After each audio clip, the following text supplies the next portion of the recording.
করলাম, ওটা কেন করলাম, এটা কি ওটা কি, তোমার সব প্রশ্নের উত্তর দিতাম আমি, কিন্তু তুমি উত্তর দেবার প্রয়োজন বোধ করনি। তাই জন্য I hate you, I hate you.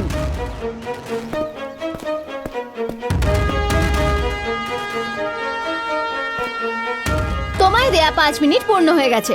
আশা করছি আমায় আর বিরক্ত করবে না। বাই।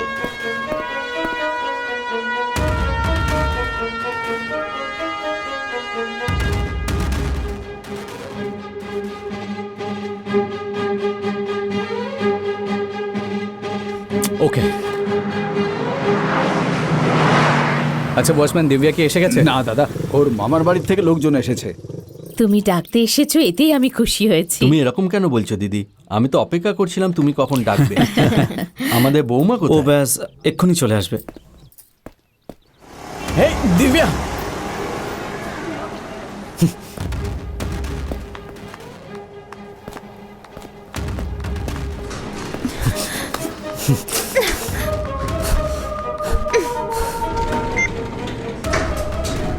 আমি টাইম পাস করতে আসিনি, তোমার জীবন নিয়ে কথা বলতে এসেছি। আমি এটা বলছি না যে তুমি আমাকে অ্যাকসেপ্ট করে নাও, কিন্তু রাগের মাথায় অন্য কাউকে বিয়ে করলে সেটা ঠিক হবে না। দিব্যা প্লিজ, রাগের মাথায় নেওয়া সিদ্ধান্ত কখনো সঠিক হয় না, আর তুমি এখন ভীষণ রেগে আছো।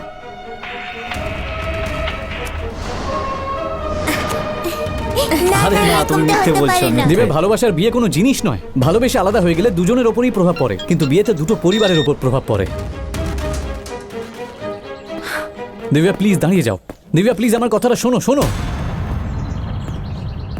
দিব্যা, তোমার আমার ভালোবাসা মিথ্যে মনে হয়, ঠিক আছে, কিন্তু তুমি তো আমাকে সত্যি করে ভালোবাসো।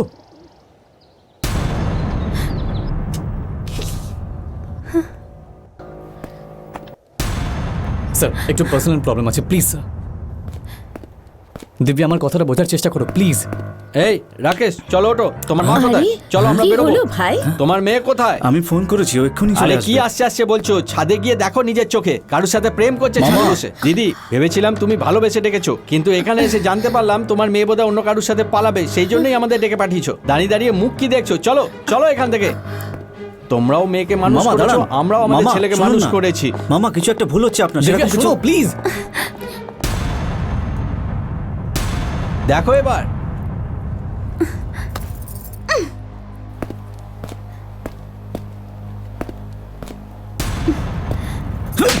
স্যার স্যার, দাঁড়ান sir, sir please sir, sir please. তুমি কে মাঝখানে কথা বলার?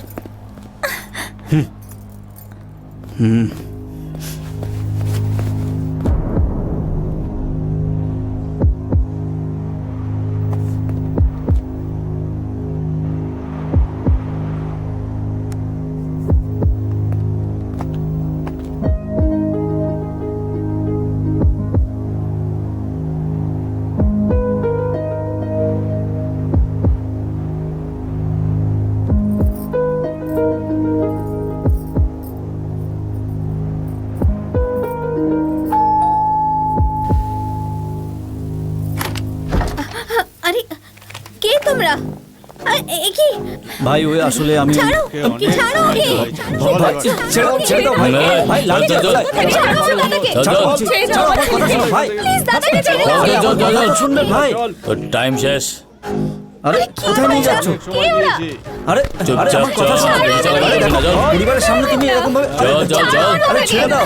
প্লিজ ভাই, আমার দাদাকে এরকম কেন ছেড়ে করছো দাও। আমার সাথে? এই, চল। প্লিজ দাদাকে। আরে কেউ টাকা ছেড়ে দাও, আমার দাদাকে ছেড়ে দাও দাও। বলছি। ভাই আরে এই, চল, চল, চল। আরে এই, ছাড়ো চল, আমাকে। এই, ওঠ, ওঠ, ওঠ, ওঠ। ছাড়ো। আমার দাদা এই, শয়তান পাজি, মেরে ফেলবো তোকে।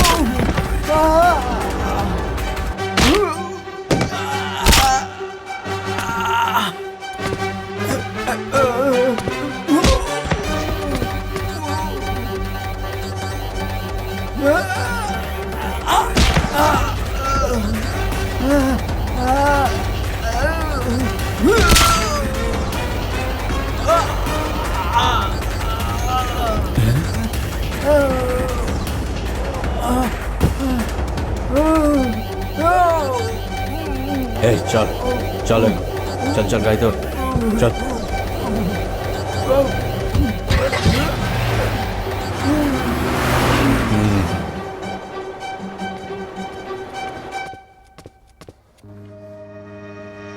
ওই ছেলেটার নাম গণেশ। ও ওই বিল্ডিং এর 802 নম্বর ফ্ল্যাটে থাকে।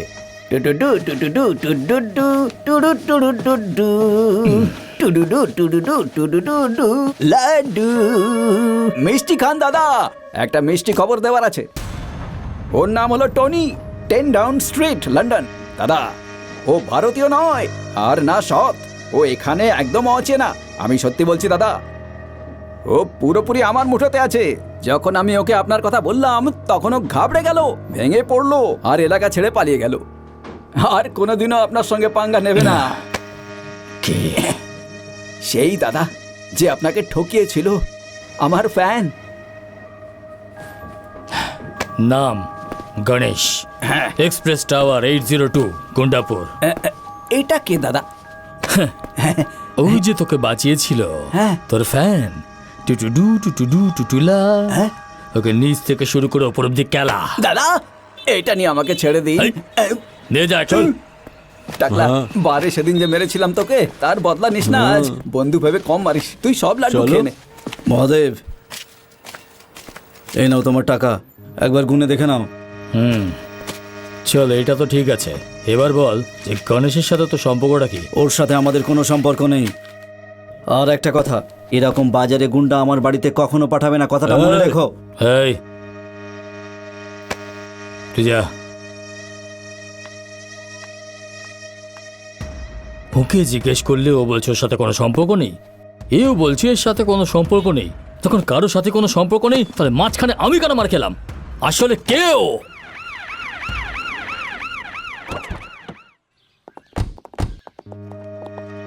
নিজের গুন্ডাদের পাঠিয়ে তুমি এক্সপ্রেস টাওয়ারে মারপিট করিয়েছো। দিব্যা বলে একটা মেয়ে কমপ্লেন করেছে, তাই তোমায় অ্যারেস্ট করতে এসেছি।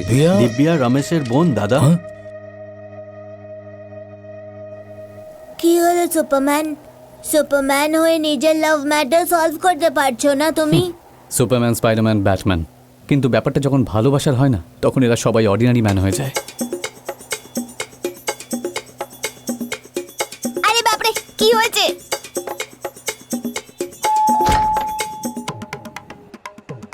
কি ব্যাপার, হ্যাপি বার্থডে নাকি? আয় ভেতরে আয়।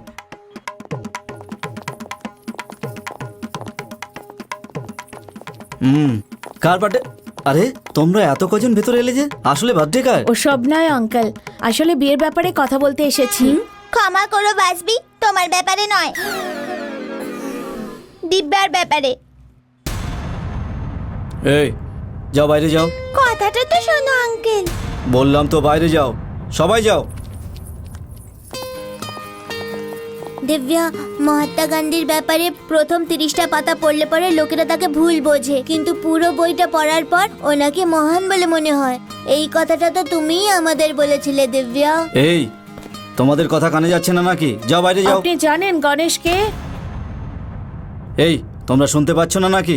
যাও বাইরে যাও, যাও যাও যাও।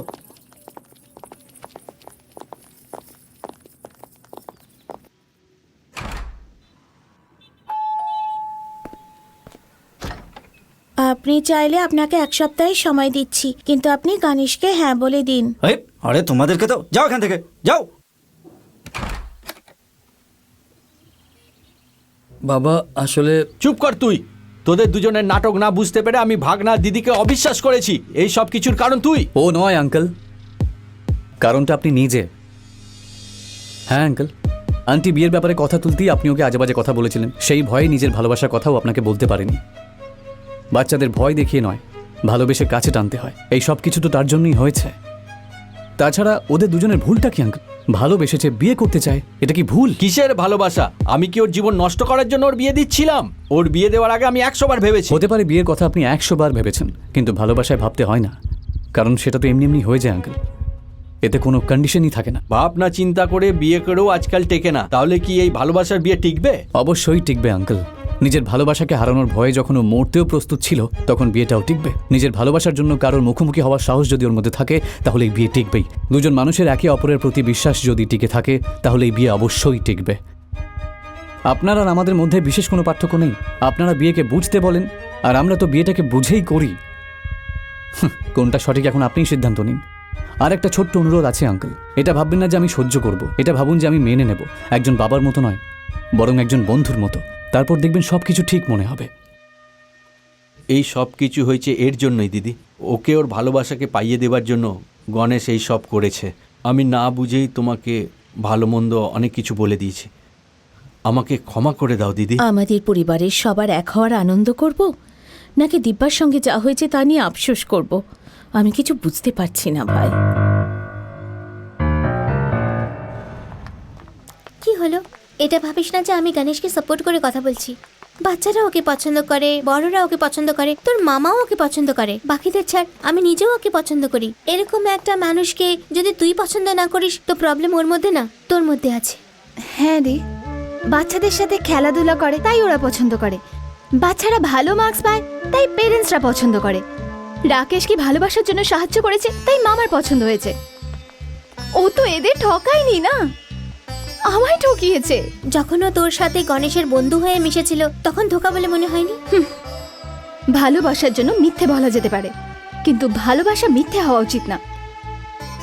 জানিস আমি কি দেখে ভালোবেসেছি? যে ও আমায় না দেখে এক মুহূর্ত থাকতে পারে না, আমায় এত পছন্দ করে, তাই হ্যাঁ বলেছিলাম। 802-তে গণেশ থাকে, ও আমায় ভালোবাসে, এটা ও আমায় নিজেই বলেছিল। এটা আমার ভালো লেগেছিল, সকলের সামনে জোরে চেঁচিয়ে আই লাভ ইউ বলেছিল, ওটা আমার ভালো লেগেছিল। যা যা দেখে আমি ভালোবেসেছিলাম সেগুলো সব তো মিথ্যে বেরোলো। আমার যন্ত্রণাটা তুই বুঝতে পারবি না, তুই কেন, কেউ বুঝতে পারবে না। এটা বোঝার জন্য ভালোবাসাটা জরুরি, বুঝেছিস?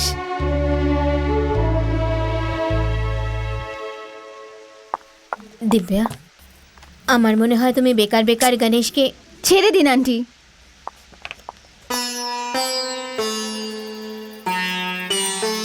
কি হলো দিব্যে?